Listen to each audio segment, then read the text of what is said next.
Welcome to You and Your Democracy. It's a short take civics lesson as part of our program, Where Do We Go From Here? I'm Chuck Parkinson. Each episode, we will look at the head and heart of democracy. We will explore the values and the principles that have created our American exceptionalism and examine the structures and institutions that give us the guardrails of our democratic republic. To quote Benjamin Franklin when asked in 1787 after the Constitutional Convention, "Doctor, what have we got, a republic or monarchy?" To which Franklin responded with a rejoinder at once witty and ominous: "A republic if you can keep it." So now let's take a look at what is this great American experiment, and then ask, what do we need to do to keep it?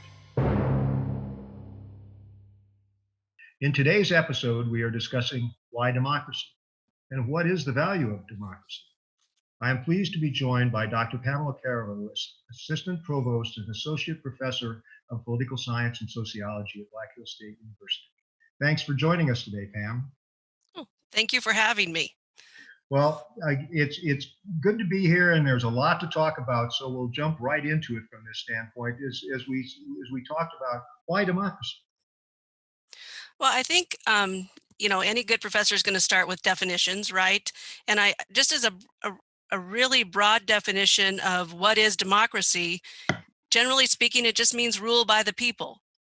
A little more specifically, it's a system of choosing government through free and fair electoral competition or elections, and we need to hold those elections at regular intervals.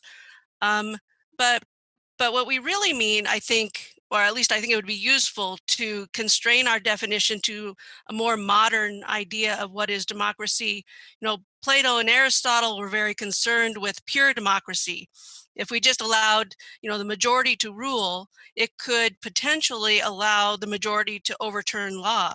It could allow for the development of demagogues.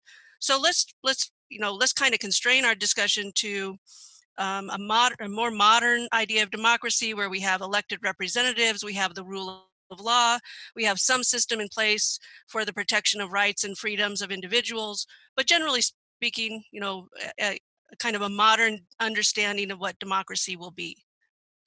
As we talk about that, we mentioned in our opening, we're always going to look at the heart and head of democracy. As we look at that, would you like to, kind of give us some thoughts that you might have on that? Well, I think actually that's a really good way of thinking about democracy, because I would argue there are two rationales or two justifications for why democracy. We can look at it from a philosophical question, and we can look at it from a practical question. So philosophically, I think we can just normatively argue that it's better to allow people to control their lives. If we agree, then that makes a normative case for democracy. Democracy allows for the best prospect for accountability, for responsiveness, for peaceful development. It allows for predictability, and it allows for good governance. So it's just normatively makes a lot of sense to allow people to choose how their lives will be run. And then part of that allow me also to qualify again. Professors tend to do that. I'm not going to argue that democracies always result in the best outcome. They don't. But generally speaking, my argument would be that democracies produce a better outcome than do autocracies or authoritarian governments. So I'm not going to argue that democracy is perfect, but it's better than the alternative. That reminds me of the Winston Churchill quote that Right. About the fact that democracy is not the best way, is not to run things, but it's certainly better than all the others. That's right. So Robert Dahl is a famous political scientist, and he just basically says democracies promote freedom better than any alternative. It allows for the development of human beings, because you really can't have free and fair elections unless you also have freedom of expression, freedom of organization, the freedom to disagree with your government. It allows you to choose the laws you live under. It allows you to decide what's good, and we decide that as a group. And it promotes responsibility and intelligence among the people who live in the democracy. along that line, you really touched on what is the value of democracy, because you've touched on the fact that we have all these kind of checks and balances that exist, but all of the other things that democracy allows to happen as a result of the people, because the people are the deciders on how things operate. Of course, we are a representative government, so we're not Mhm. pure democracy, as you alluded to earlier. So as we look at that and people make these choices, there have been up and downs in democracy, and we've evolved significantly since we first started from the founding fathers' days. Could you touch a little bit on how you've seen that happen? Well, I think we've definitely seen more democratic opportunity develop in the United States. We are more democratic today than we were 200 years ago. We have the direct election of senators today, which we didn't have 200 years ago. Um, we have actually primary elections today that we didn't have even actually into the 1960s.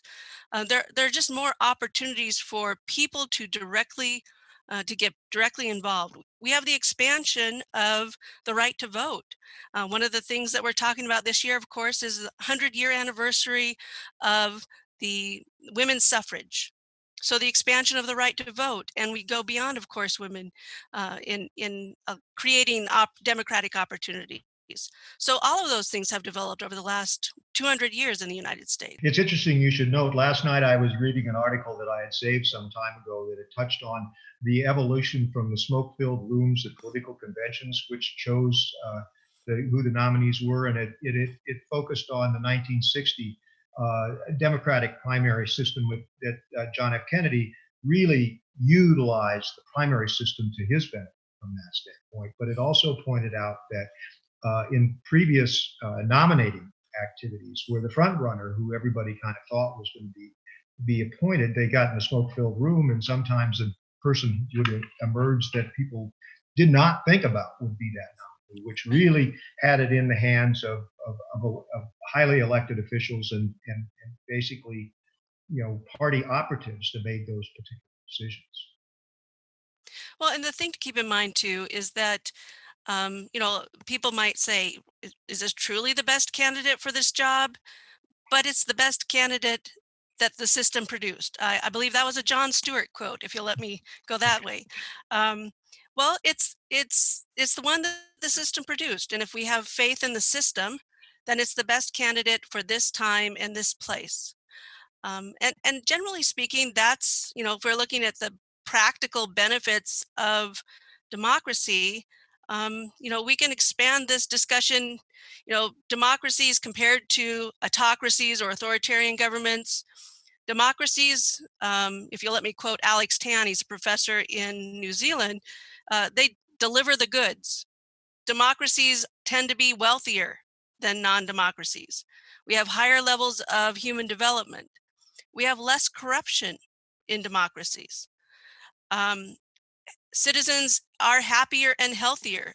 There actually have been global public opinion surveys, and people choose democracy when you ask them what do they want. And democracies are better at protecting human rights. I think that's a very important point to be the people who come to this country from other countries who have fled or left non-democracies or other forms of government. That is almost always, well, it's certainly always the number one point that they raise about the freedoms that exist as a result of the democracy that this country and other democracies throughout the world have. Mhm. And additionally, again, democracies are not perfect, but they are more stable than the alternative. They're less likely to use force against not only their own citizens, but against other countries. Did you know that among liberal democracies in the 20th century, one liberal democracy has never gone to war with another liberal democracy? So That's there, that's food for thought right there that people need to. I think a lot of people would not realize right. And so liberal democracies are I think it actually goes back to that idea of people don't like that kind of armed conflict. And so there's these democratic norms that constrain their government from going to that extreme level when it comes to conflict, not only with other countries, but also with their own citizens. So that kind of outcome just, I mean, you can't really argue with that. Right. There's one point getting back a little bit to the primary system that exists today. It's the pure case that democracy is a participatory sport. If you don't participate, you're giving away your vote to someone else from that standpoint. And primaries have given that option to people, and a lot of people choose not to participate at that point at whatever level, federal, state, or local. And that's going to be one of the things, I think, as we proceed through this series of shorts that we'll continue to focus on from that standpoint. And hopefully at that point, that's one other thing that you and I can talk about down the line at some particular point, because there are so many different things that we can touch on. Short takes are short takes. Any final thoughts? I just want to say that you're absolutely correct. While I would argue that democracy is better than authoritarian governments, there are better forms of democracy as well. And in general, political science finds that parliamentary, proportional representation, and multi-party systems produce better democratic outcomes than other forms of democracy. That's a great thought to end on. That's our episode for now. I want to thank Dr. Pamela Carriveau for sharing her expertise and thoughts with us today. And as always, our executive producer, Suzanne Stratford, and the SDPB technical staff for their creativity and hard work on this program. Thank you also to the supporters of South Dakota Public Broadcasting who make this program possible. To view previous episodes in this series, go to sdpb.org/election. If you have comments or suggestions for future episodes, send us a note at programming@stpb.org. Until our next short take, I'm Chuck Parkinson.